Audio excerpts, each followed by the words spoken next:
Hey guys, welcome to another episode of Rose Outdoors. All right, me and Mr. Larry Potterfield from Midway, USA have already spent some time out on the water, getting to know one another and just spending some time fishing. Now, he's gonna take me and you guys along on a special tour of their brand new 350,000 plus square foot state-of-the-art facility. So y'all come along and we'll learn a little bit more about the industry of Midway USA.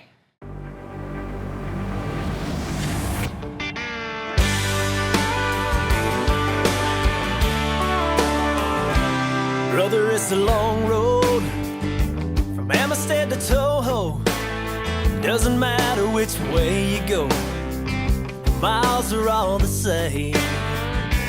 When you finally get there, when you pull the cover off, then it's time to get a little bit lost out on the lake. Gonna bag this boat into the water, find a way to win a couple dollars. Weatherman says there's a cold front coming down. Bring it on, I've seen it all by now. I can catch them shallow, I can catch them deep. Open water or the back of the creek. The wind and rain to me, it's all the same. I make a living playing this game, and I thank the Lord above every time I can. I get to be a fisherman.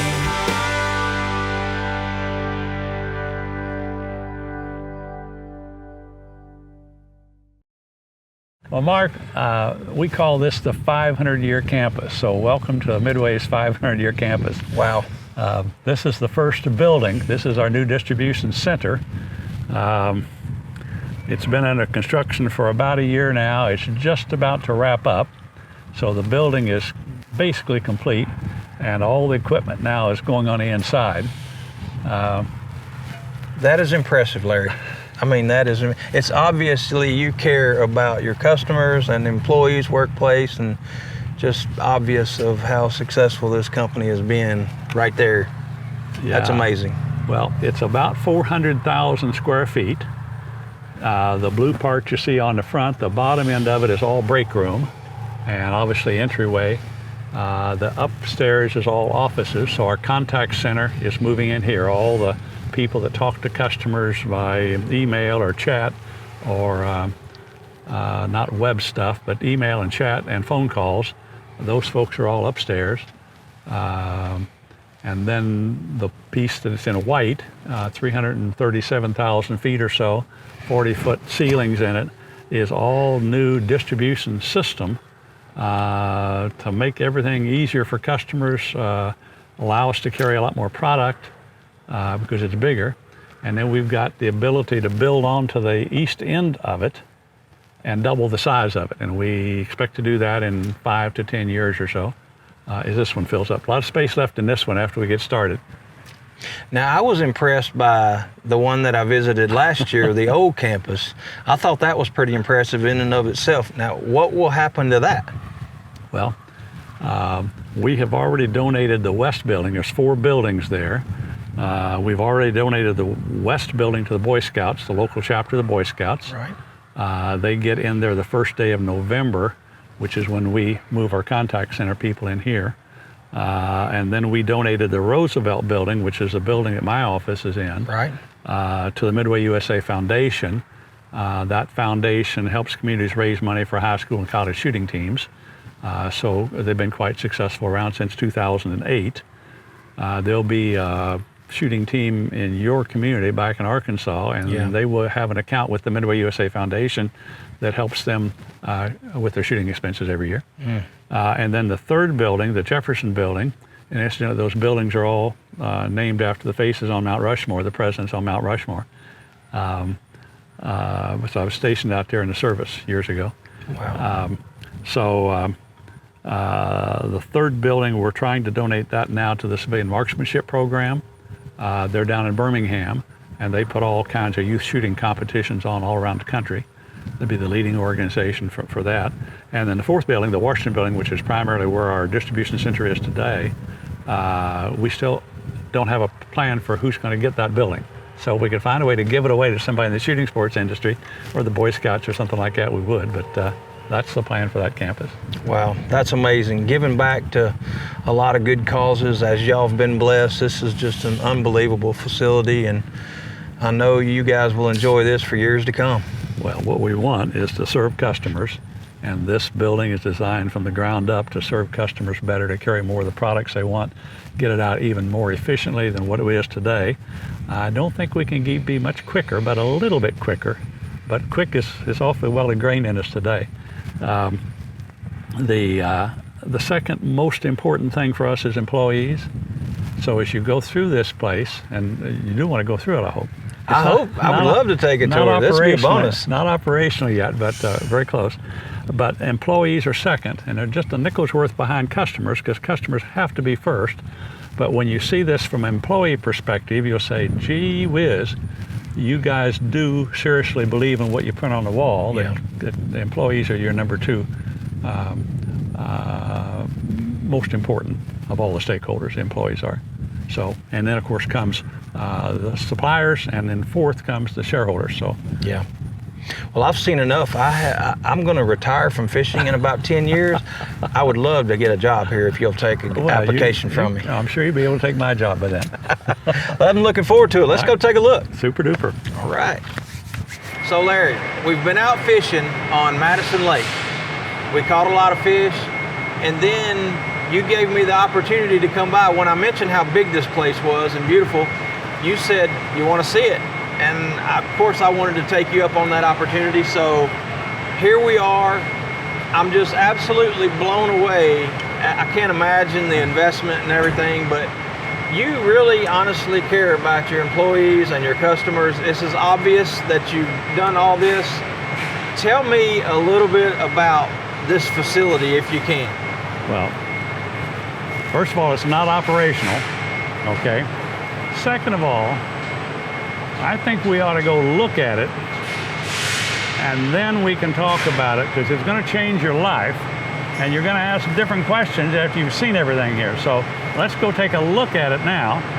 Again, it's not operational. It's just a short piece away, but everything is here. And then you'll say, Larry, you were right. I should have looked at it first, which we did.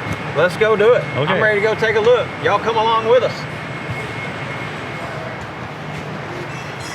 This is just crazy. This is the machine that recognizes a box, scans the barcode on a box, realizes it was made over there 8 minutes ago, that it's come through the line, it's got the product on it. So we recognize the barcode, we know who it's for, we know the size of the box, we're able to grab the box, close it up, tape it, put the customer's label on it, tape it, and send it right on down the door. It needs no stuffing if it comes through here. It doesn't need any packaging material at all. It just needs to be closed up, taped, and patted goodbye. All no human touching it. Mark, in this area, we do all of what we call jiffy bags. Okay. But jiffy bags is a trademark, and it's a bag. What we do here really is two pieces of cardboard, one on top and one on the bottom, called cohesive mailers. And they come here, and the light shines on the lower one, and whatever we've got in the tote, we put where the light's shining and hit the go button, and it goes, and these two pieces of cohesive mailer come together, and they die cut around it and press these two pieces of cardboard together all around it. The glue glues to the glue, but not to the product. They put a label on it, and it goes right over here, up and around, and heads toward the truck. And still a human hand hasn't touched it. The human hand picked this out of the tote. The product comes out of the tote. A human being does that, lays it on the cardboard with glue on it, and hits the go button, and they're finished. So you think, well, why couldn't it work that way? If you have enough scale, then you can do stuff like that. Right. You can use that technology. So these first three are all cardboard. The last one down on the end is just a plastic bag. So if you would order a shirt, the shirt doesn't need to be protected by cardboard. It just needs to go in a plastic bag with a label on it. So the last one down on the end does the plastic bag. And these three do. So the keys, you would not want to put them in the plastic bag. The shirt you would. Okay, I'm blown away so far, so I'm sure it's going to get worse. We've only just started. Yes. So all those Jiffy bags then go up and over the top and out that way. There's a barcode scanner here, and they're automatically sorted down those chutes and drop into Gaylord containers that are automatically taken over to the trucks that they belong on when they're finished. Okay.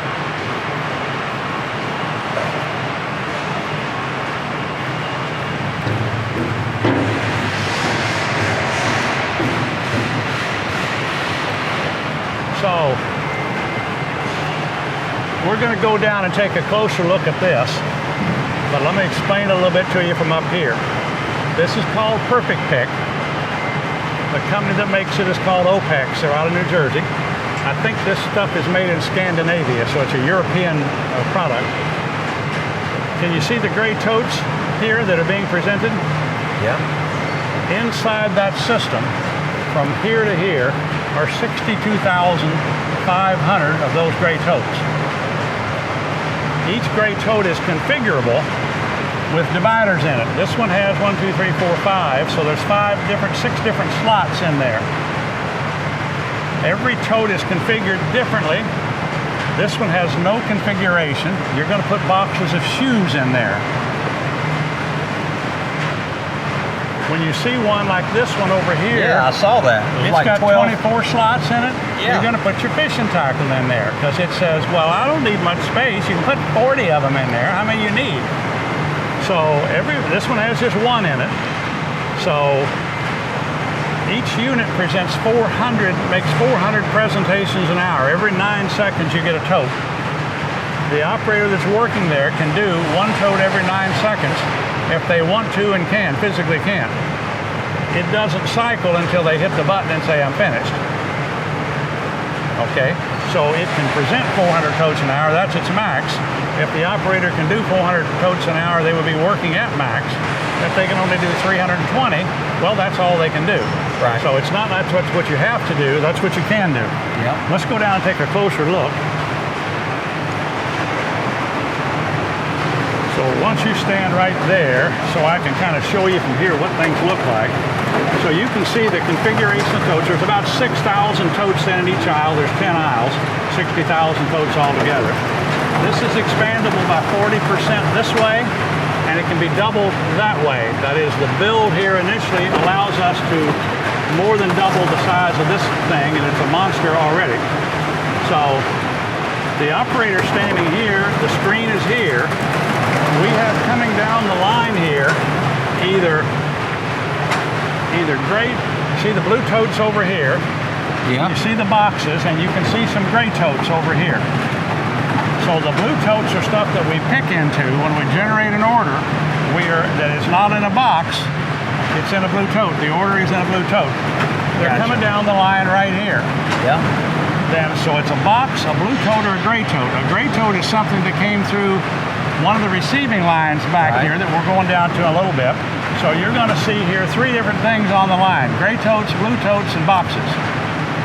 If it's a box, we always pick and put into a box. Always, because it's an order. Right. And the only thing that an order wants is to have something put into it. If it is a blue tote, it is part of the time it is a pick to it. Remember, the stuff that is in Jiffy bags is picked into a tote. The other part of the time it is a stock. So part of the receiving area, we receive stuff in and put it into a blue tote. Part of it we put it into a gray tote. So a gray tote is always a stock. A blue tote is half stock and half pick, and the box is always picked. Now, you don't have to remember any of that because this system tells you what to do. There are 6 lights on here, and the light comes on for you to put into that tote or pick from that tote, and the light comes on here for you to pick from here or put to there. All right? So there's one more thing you do. So you're either putting stuff in here or taking stuff out, and you can't miss that, what it is. But also we can do cycle counts here. So when we get down to where we got 2 of something, the last thing we want to do is find out it's an error. No, the last thing we want to do is for the customer to find out it's an error. We thought we had two, we only had one, we sold one, customer orders the last one. No, we were wrong. We can fix that with cycle counts when we get down to the low end, and they do that here. So you're picking, you're putting, and you're doing cycle counting. 400 presentations an hour every 9 seconds. There's 9 of these iBots in this system, and they're all going down through there and putting stuff away and taking stuff out all day, every day.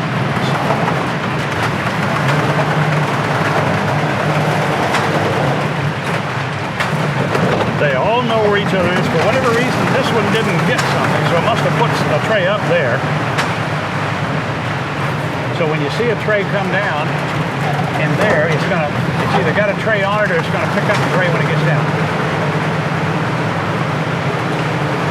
They park there at night and charge up. They also charge on the downstroke, and they charge when they go up this line here. They're charging on that line down there, and when they come down, just like a generator in a car, they are going to charge the batteries. So there's a battery in there, and it's all designed so. Where's the battery? Inside this gray thing? No, inside the iBot itself. Okay. Yes. You can't see much of it, but that's the design of it. Here's your one with 24 totes. You got fishing lures, fishing line, fishing sinkers. The line would probably go into a bigger cell, but it calculates the volume of everything we have, sets the space for it. This is pretty good technology here. We don't have this today. This is state of the art. Pretty good technology, really. Unbelievable technology. So we're doing down here the small stuff. We just came from there a few minutes ago where we're putting the mailers together. They come up the belt. Right here they'll be scanned with a barcode, and they'll be automatic diverted into Gaylord containers left and right of the belt here. And then as those Gaylord containers fill up, there'll be automatic forklifts. And they come and pick them up and take them to the outbound trailer that they belong to. Gotcha. So I'm doing this tour backward of how I've ever done it. Okay. So we're going from outbound to inbound, and normally I start over there and go down through there. So some things I'm saying, you're going to see this in the future, you're going to see it in the future. But if I do it the other way, then you've already seen it, but I don't have to say that. These are box making machines here. The vertical lift module we've talked about where the fishing rods are is here. And so we are picking the fishing rods out of that vertical lift module. We are making a box exactly the right size. These make specific boxes for the order. We are packaging them right over here on these tables. The fishing rods go vertically in a Gaylord container. They're automatically picked up and delivered over to the truck that they're going out on. Anything smaller than a fishing rod can go up this tornado over here, the cyclone over here, and go up and out. So these are some of the box making machines in the plant. We've got some more. Now, one thing I think that is very interesting about this right here, I've ordered fishing rods before. I have received broken fishing rods before. Yes. So not only are you building this state-of-the-art facility and everything, but you're even strategically building something that's successful to make sure that a fishing rod customer is going to get a product. Well, I know there's no guarantees, but there's a greater percentage that he's going to receive a fishing rod that's not broken right here. When you're starting from scratch and you're building a building and you know what you're going to offer for sale, then you've got the space to do it right. And if you got a half a brain and you got the space and you can write the check, then you can serve customers. Well, we're fortunate enough to have all those three things. So we can't guarantee, and no one can ever guarantee, that UPS or Parcel Post is not going to break a fishing rod. We can package it better here, maybe than anybody in the world can. And that still is not a guarantee, but it's the closest thing to a guarantee that you can get. Now, I'm sorry this is not operational so you can see it, but right there, these machines are all operational. There are no fishing rods in that BLM yet. There's no worse feeling than getting a fishing rod that has been broken. And you can see they're taking one step further to make sure you get a fishing rod that's in good condition when you get it. Each one of these machines, there are 6 of them, and I call them machines, they're cabinets, but there's computers in them, has between 100 and 150 of these trays in them. That's about 4 inches or something like that, between 100 and 150 of them. Well, you can see this is about as nice a place as you can lay a fishing rod. so that you're protected. Yes. So there'll be foam in the bottom of them, and these are simply extra ones here that'll go into the warehouse, but all these things are full of the trays right now. And I'm going to say that these work a lot like a bank of elevators in a hotel. You go on the floor, you push the button. There's one of maybe 4 or even 6 elevators that open the door. There happen to be 6 of these. There's only one computer in each one of these. Remember, 100 to 150 trays, one computer, like an elevator. I'm going to go get tray number 87 because I know it's got the fishing rod in it that you want. I'm going to bring it right here and present it to you and shine a light on the product that you're supposed to pick. Okay?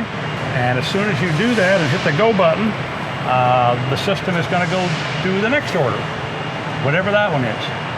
While you take that one and put it in a box and get it on out the way, you would come in here and do 6 at a time or 8 at a time and go right back out.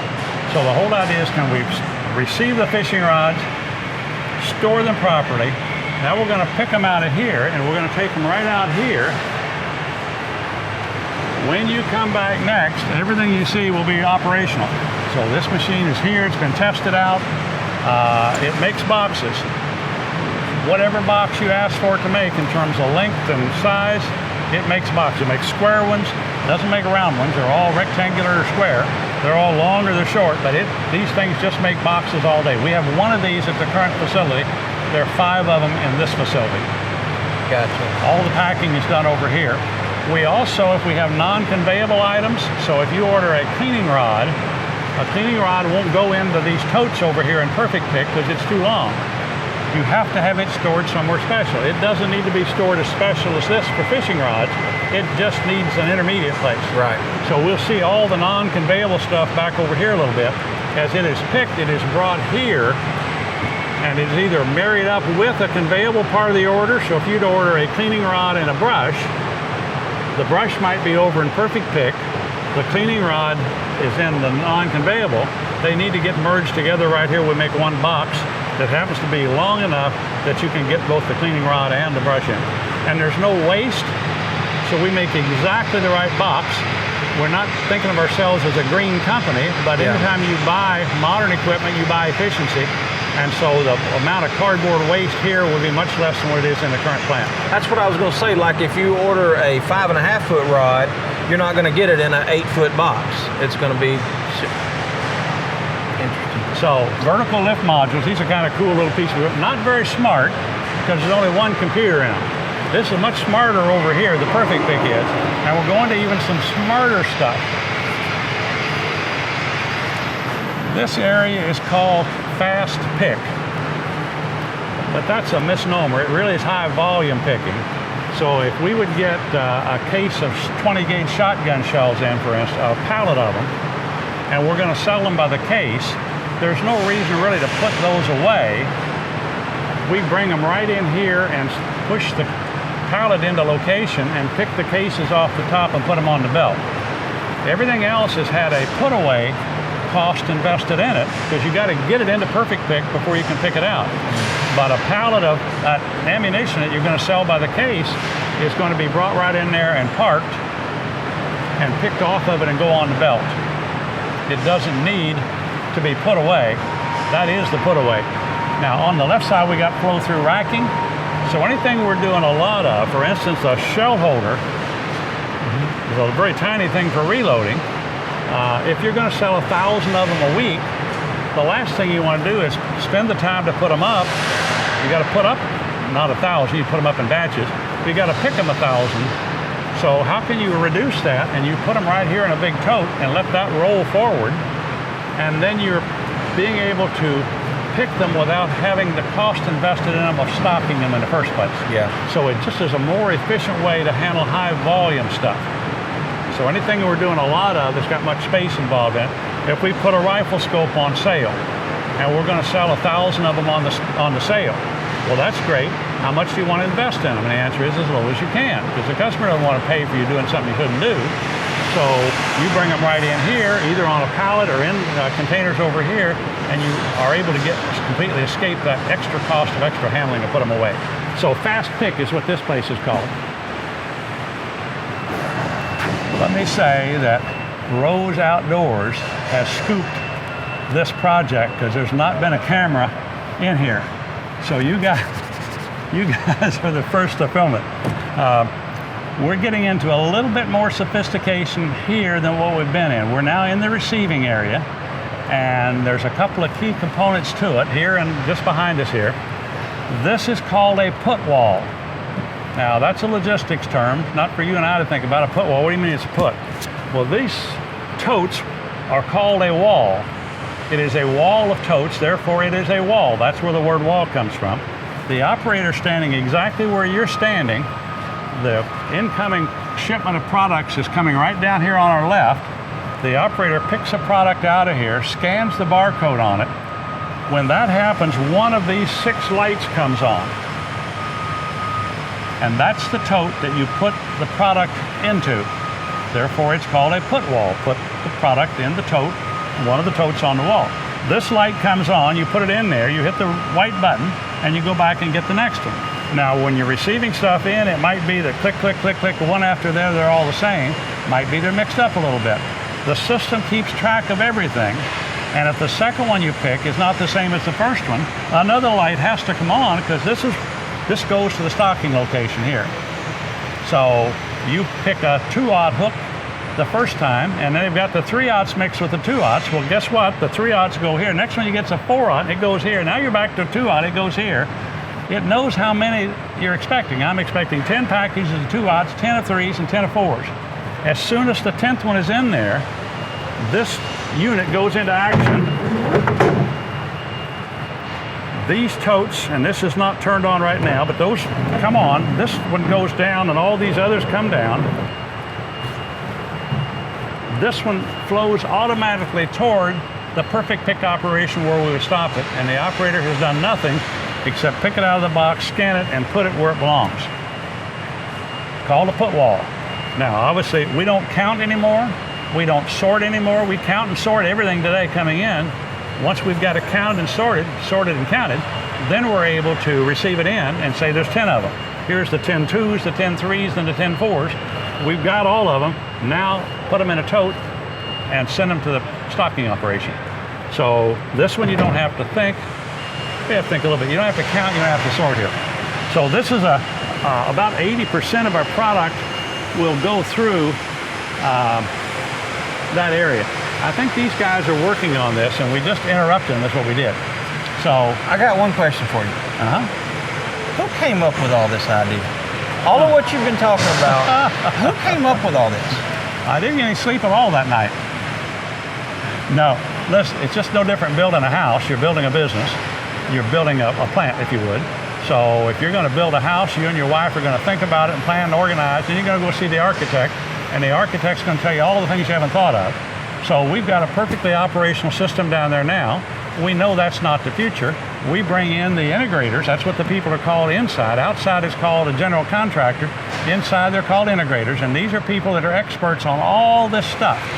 And based on who you are, how big you are, what you want to do, they help design all the stuff that you need, with the conveyor being the centerpiece and everything else being stacked around the conveyor. So it would be expertise in our plant about what we have and what we want, expertise at the integrator, and then expertise at all these different contractors, because it's different people that are bringing this stuff in, and they know things that nobody else knows. What you come up with is a plan, and then you execute the plan. So there would be no one in the world that understands everything here, because you have to understand our business. What are you going to ship? How many are you going to ship? What size are they? And so the perfect pick people can't configure the totes until they know what goes in them. We have all that information. They know they need it. We have it. And all the way through here, it's just a whole variety of experts and nearly experts that are all engaged as a team to put this product together. So you're saying all of this in how big of a square foot building? This is 337,000 square feet outside the offices in the break room. All of this is made custom for Midway USA. Every single thing is thought about to go in here. This is not a custom product here. All it does is it raises a pallet of product to keep it at level. You don't have to bend your back to get to it. This is a standard product you just order.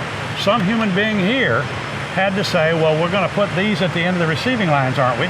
So that if there's a pallet of stuff that needs to be received in here, we can bring it right over and receive it from here. Every piece of conveyor, everything that's blue in here, was designed just north of your house in Jonesboro, Arkansas with the hot roll people. Every piece. Now, there's a lot of pieces that are pretty standard, but they have to make that piece for this operation. And maybe they're going to make 47 of them, but they're not in anybody's plant anywhere. So all the connections, all the drawings, everything, it's all unique to this particular plant. So the most serious of the receiving, a part of it is here. There's a little bit more down here. Okay. You remember the OPEX brand that we saw? This Yep. is the Perfect Pick module. It's just for picking and stocking. This product is for receiving. So the OPEX people builds things like this for the post office. It is a receiving machine, if you would, very specific. It's called Sure Sort's the brand of it. This belt moves at the rate of 2,000 puts an hour. So the operator's standing right here taking stuff out of a box and putting on the belt just like that. 2,000 an hour it will take. It won't do 3,000 an hour, it'll do 2,000 an hour. When it gets here, there's slits in the bottom. There's 7 cameras here, 3 on top, 4 on the bottom, I believe, and they are trying to read that barcode. They only want to know who are you. If they can't read it, it comes out the top as a failure. Otherwise, it goes through there, and now we know what the product is. And we know there's one of them, because we're doing them one at a time. And we keep feeding them and keep feeding them. So it's going in here. The system knows, based on the order, that there's 10 of them we're looking for. This is the first one. You keep scanning. Maybe the second one is the same, and maybe it's not. It's no different than up here. The manufacturers will pack stuff a lot of different ways.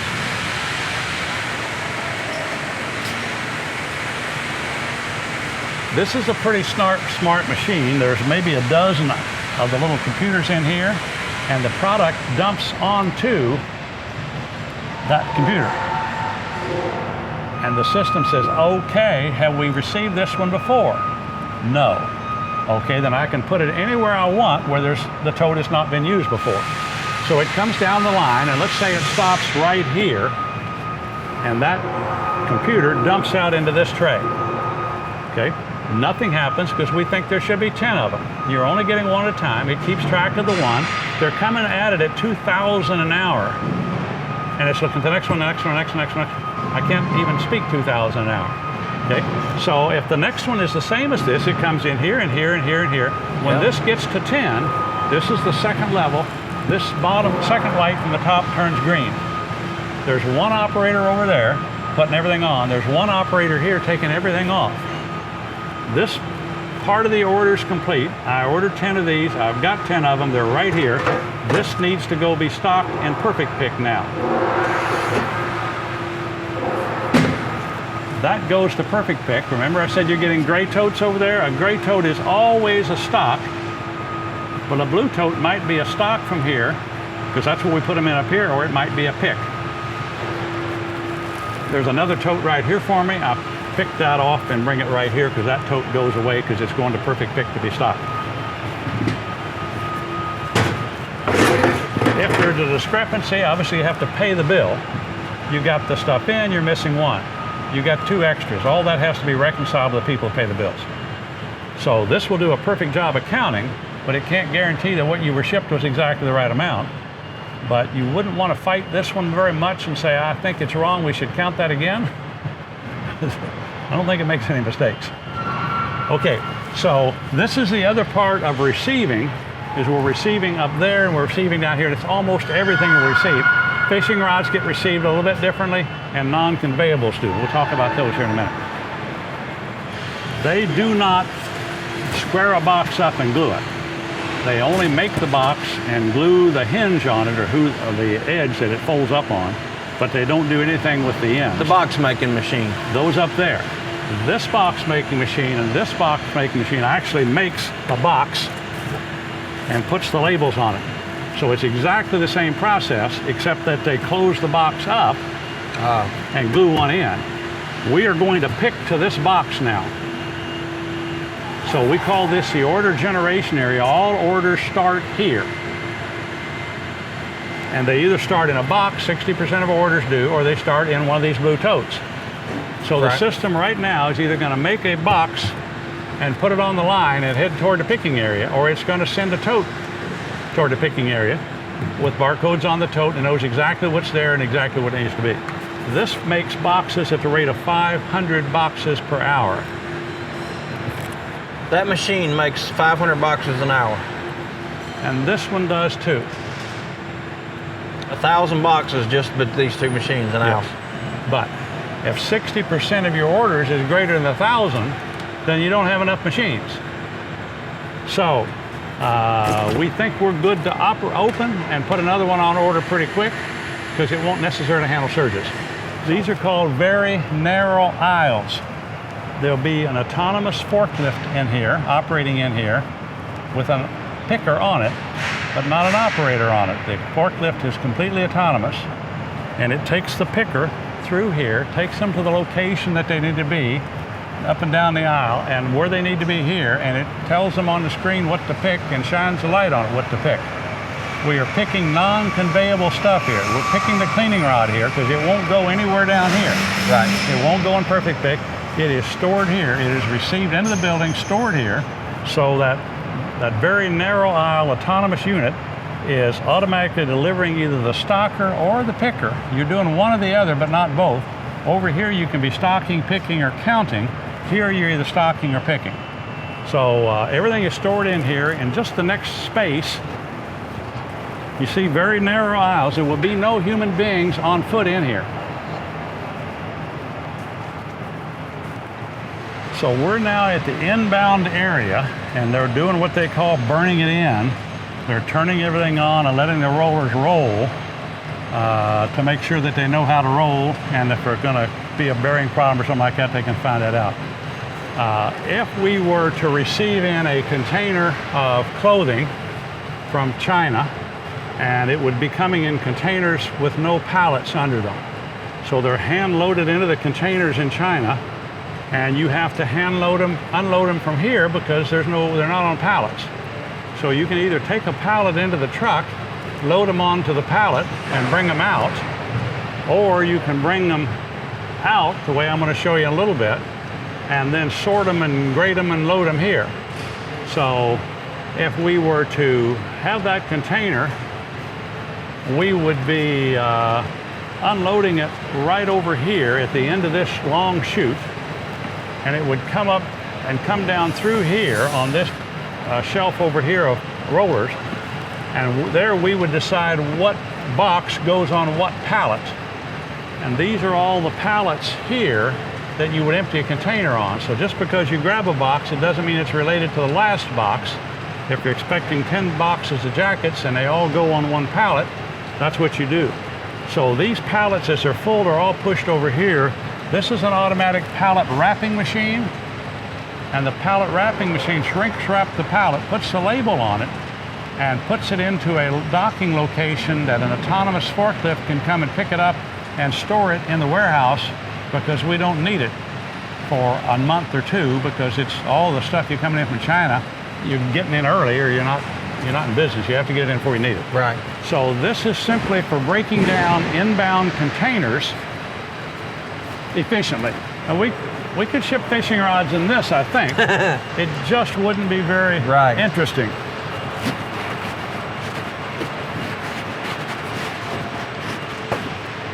So here's a pretty interesting unit. It's not very sophisticated. It's just a bunch of steel. This unit from here forward extends into a 53-foot pickup or a 53-foot trailer bed. There. So whether we're getting UPS unloaded or FedEx, we're going to unload it on this unit at a different dock here, maybe, different belt. And this extends with these controls under here all the way in. It's got lights on it. I can operate the lights even. This one isn't plugged in apparently. But it allows you to unload efficiently from a UPS truck or unload efficiently from a Chinese container. Now, does the UPS guy even have to get out of his truck? He can just pull up here and... He will pull up. We would extend this thing to his truck, And he would start throwing stuff on it, and it would go directly to the receiving areas over there where it's to be received in. So the answer to that is he doesn't have to do any of that. He has to do his stuff for UPS, which is to scan every single package, the barcode, put it on the belt, and away it goes. Wow. Today there's 3 people that we're taking it from him, putting it on a pallet, and then coming over and sorting those boxes on the pallet and trying to count and grade everything and receive it in. Much, much more efficient here.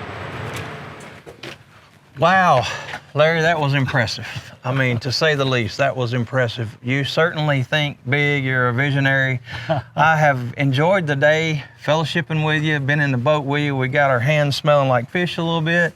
And thank you so much for the opportunity to let Rose Outdoors kind of showcase the new facility live. You guys are the first to see it, and congratulations to all your viewers going to get to see it. Well, you made one statement today that I want to bring up because I was so impressed by it. You said today while we were fishing that you wanted to be the best run business in America. Of course, that's part of our vision. So the vision of Midway USA, the vision statement, to be the best run business in America and the most successful, most respected business in our industry for the benefit of our customers. And if you start with a vision like that, and why can't you be the best run business in America? Why not? Why can't you be the most successful, most respected in your industry? Successful and respected go together. Not everybody thinks that way. And who are you doing it for? You're doing it for the customer. That's right. Well, as a customer of Midway USA, before we ever partnered into this fishing thing, I know all these employees appreciate the hard work you've done. Customers all over America, whether they're outdoorsmen, shooters, fishermen now, or whoever, really appreciate the hard work and dedication and what all y'all have done here. And you do it with such humility. And it's been a pleasure to spend the day with you. Well, it's my pleasure. And I think you're headed home to Arkansas. I am. Great. Well, I see your boat and truck parked out that way, so let's head on out. I'm thinking it's time to go. Take care. I've enjoyed it.